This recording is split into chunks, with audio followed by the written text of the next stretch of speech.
Condamné, exilé puis gracié, l'homme a depuis sa stèle devant l'Assemblée de Polynésie française. Et la principale avenue de Papeete porte son nom. Pouvana Aopa, 40 ans après sa mort, est passé du statut de malfaisant à celui de victime de la raison d'État. François Hollande, président de la République, est venu se recueillir sur sa tombe. Pour moi, la bombe n'a pas encore explosé. Ils ne se sont pas encore installés ici. Il a été la première victime du nucléaire. Il a été la première victime de la bombe française. Ah, ça, c'est sûr. Ça, c'est sûr. Aujourd'hui, c'est sûr.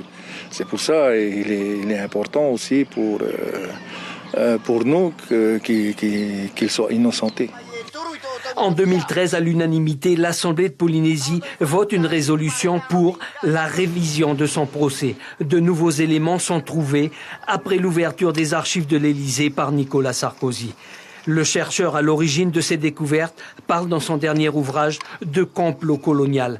Tout est programmé de longue date pour écarter l'homme politique qui pourrait gêner les essais nucléaires en Polynésie. Il y a ce Conseil des ministres qui décide de se débarrasser de Pouvana.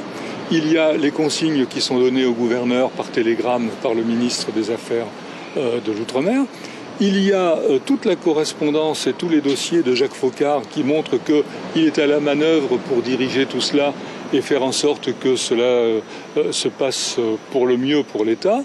Il y a le procès de Pouvana qui est manipulé. On voit donc les ministres sur ordre, naturellement, vraisemblablement du général de Gaulle, intervenir dans le cours de la justice pour qu'il soit condamné le plus sévèrement possible.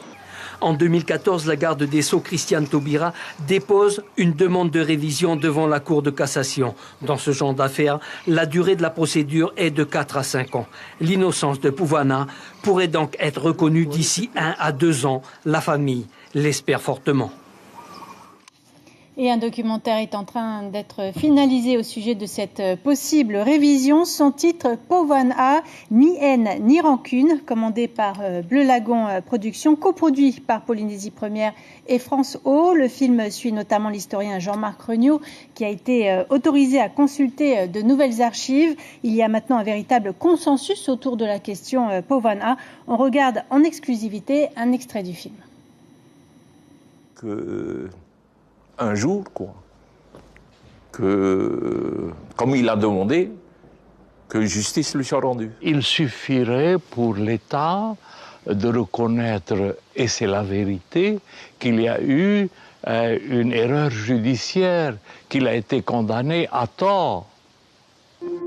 Voilà. Toutes les pièces du puzzle sont en place pour qu'une décision historique soit prise afin de rendre justice à Pouvana, près de 50 ans après sa propre demande, sans haine et sans rancune.